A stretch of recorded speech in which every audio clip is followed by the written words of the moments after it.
Hello everyone, welcoming you to Shoraup's classes. So, today we are looking at the IIFT 2019 MS Economics Entrance Paper 2019, and we are looking at question number 35. Now, this is a straightforward question from theory. For a large open economy, the optimal tariff is positive. For a small open economy, it's zero. For a large open economy, it's positive. And I'm coming to question number 36. The revenue maximizing tariff is above the welfare maximizing tariff, below the welfare maximizing tariff, can be above or below, and independent. Now we know that the welfare maximizing tariff is below the revenue maximizing. So the maximizing tariff will definitely be above the welfare maximizing tariff. So your option is option number A. So that's the answer. Okay, so now moving on to the descriptive questions of the IIFT paper, and we are at question number 1. We'll do part by part in this. Suppose the Intel has a monopoly in the market for computer chips. In order to produce X computer chips, it causes Intel Cx, which is 2x squared. So this is basically the cost function, 2x squared. So the first part is find the marginal cost of producing the computer chip for Intel. So the first part is pretty straightforward. The cost function is 2x squared. That means the marginal cost, which is the function of x, will definitely be 4x. Okay, so the first part is done. Number part B. The demand for computer chips is 8C, which is equals to 12 minus 0.25p. So find the level of output that maximizes the Intel's profit and what price is Intel charging. So for part B, what is the demand function that is given? XD equals to 12 minus 0.25p. So we'll just convert it in the inverse demand form. So 0.25p equals to 12 minus xd. So 1 by 4p equals to 12 minus xd. So p equals to 48 minus 4xd. So this is the inverse demand.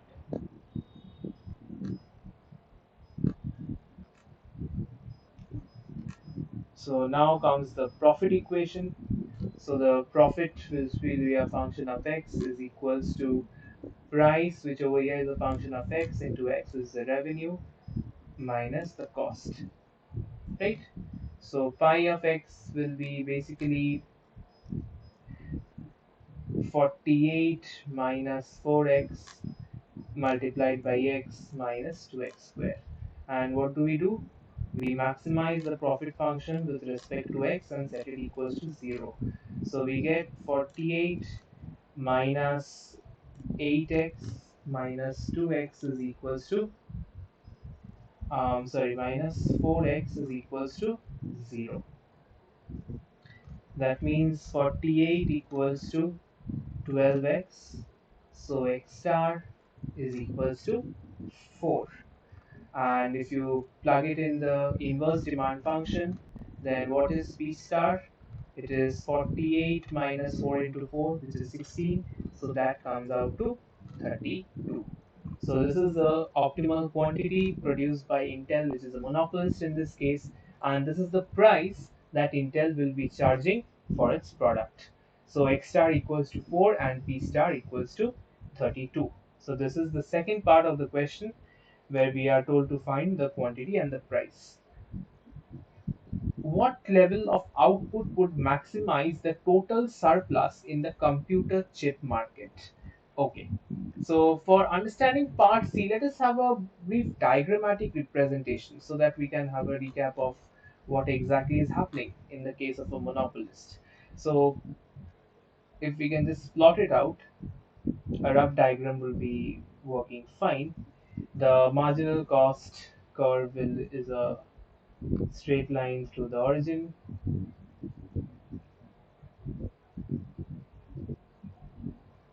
So this is the marginal cost.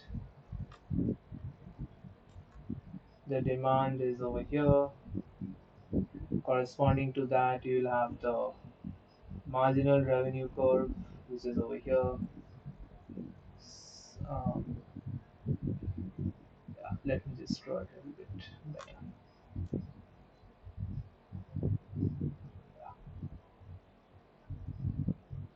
This is here MR. So here is X, is price. This is D, this is MR, right? So this is the equilibrium that we are looking at, the intersection of MR and MC, that is where the monopolist operates. So this quantity level is your 4, and if you take this up to the demand function, this is the price that he's charging, 30, right? So if you remember, this part is the consumer surplus in the monopoly, and this entire part constitutes the producer surplus. And this small triangle that you can see over here is basically the deadweight loss. Okay, I can just make the diagram a little bit neater over here. Um, just a moment. Yeah. So this part is basically the deadweight loss. Now, if you look at part C, what they're asking you is that what level of output would maximize the total surplus in the computer chip market? So, by total surplus, we basically mean the social welfare, right? So, the social welfare is will be maximized when this deadweight loss is completely eliminated. And when does this happen? When we are in a competitive framework.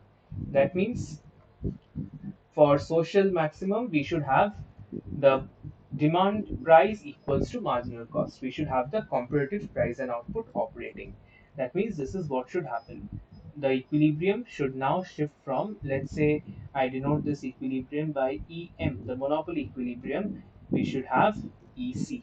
In that case, the price will now reduce down to a lower quantity, which we will compute.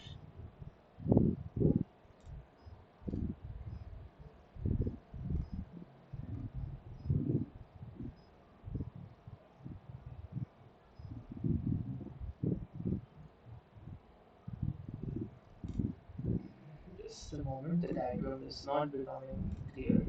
Yeah, it's fine, something like this. And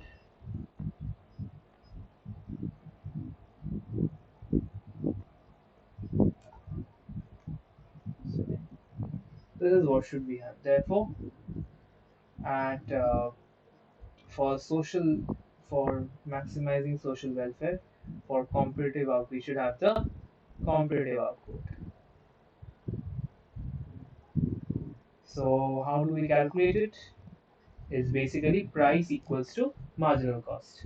So price is basically the demand equation, which is 48 minus 40, 48 minus 4x, and marginal cost is 4x. So 48 equals to 8x, and x will increase now to 6. So let's say denoted by C. And the price charge in the competitive market will be 48 minus 4 into 6, which is 48 minus 24, which is equals to 24. So 6 and 24. So this is the price quantity combination that will maximize the total surplus in the computer chip market. Okay, so this is the answer to option part C of the. Okay, so now moving on to part D of the question. So suppose the government knew the demand and the production functions. So find a price regulation the government could impose that would induce Intel to maximize total surplus, that is to produce efficient quantity from part C. So basically we want to see what kind of a price regulation the government can set. So if you look at the diagram that I have just constructed in part C, this was the monopoly price that it was charging. And this is the comparative price which ensures that the social surplus is maximized. So what should the government ideally do? It should set up a price ceiling at this point.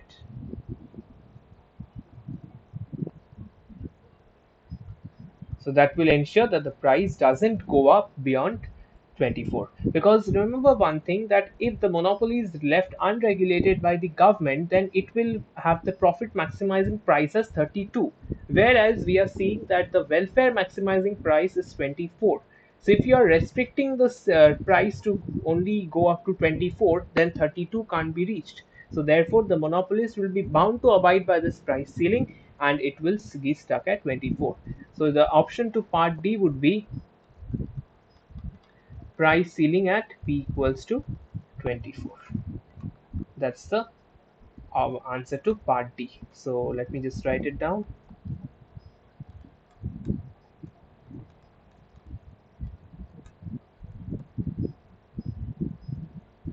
Price ceiling at P equals to 24. So this is part D of the question. Now coming to part E. If the government subsidized Intel small s for every unit of computer chips produced, what quantity would Intel choose? Find the choice of subsidy that maximizes the total surplus, that is, induces Intel to produce the efficient quantity from part C. Okay, so coming to the part E. So S lying between 0 and 1 is the per unit subsidy, correct? So now what happens? When the government gives subsidy, the marginal cost of producing the chips falls for Intel, right? So instead of the marginal cost being MC, now it is MC minus S, right? Therefore, at equilibrium,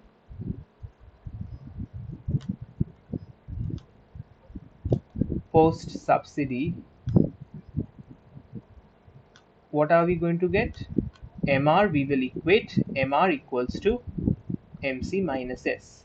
So what is MR? It is basically your 48 minus 8x, which is MC is 4x minus S. So 48 plus S equals to 12x. So what is x star? Let me say double star rather. 48 plus S divided by 12, which is 4 plus S by 12, right? And since S lies between 0 and 1, it's a positive number, so this is greater than 4, which is the optimal quantity that was getting produced under monopoly. So this is the new quantity that the monopolist will produce. And they have also asked another thing, that find the choice of subsidy that maximizes the total surplus, that is induces the Intel to produce the efficient quantity from part C. So what was the efficient quantity that we had reported? It is basically the comparative output, which is 6 units. So we basically want to see that what should be S. We want to find small s such that the x double star is equals to xc. That is, if you equate 4 plus s by 12 equals to 6, so s by 12 equals to 2, so s equals to 24.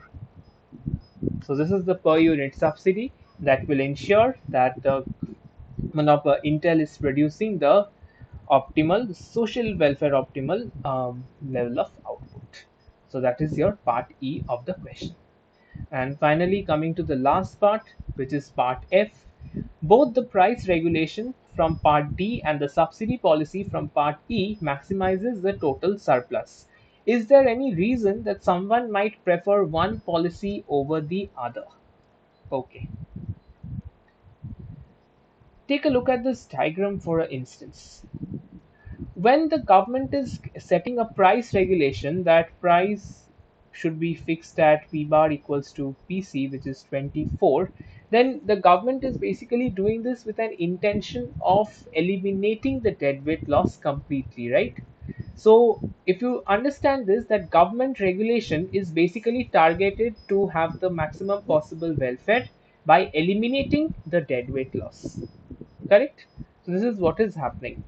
Now, another important thing, what will happen is that in case of a subsidy, if you remember from your standard microeconomic theory, we are not going to derive it as of there. Whether you impose a tax or whether you impose a subsidy, there is a deadweight loss attached with it. So have an idea that over here, although you are basically claiming that if you put a per unit subsidy of 24, you will be getting the competitive output, but the price will not be 24. It will be something more than that. So as a result of which, what will happen? There will be deadweight loss. So from the perspective of maximizing the total surplus, and over here I mean the social welfare to be precise, then there is definitely a reason for the for someone to choose the price regulation policy rather than the subsidy policy, because subsidy often entails a deadweight loss. So that is the answer to part F. Thank you.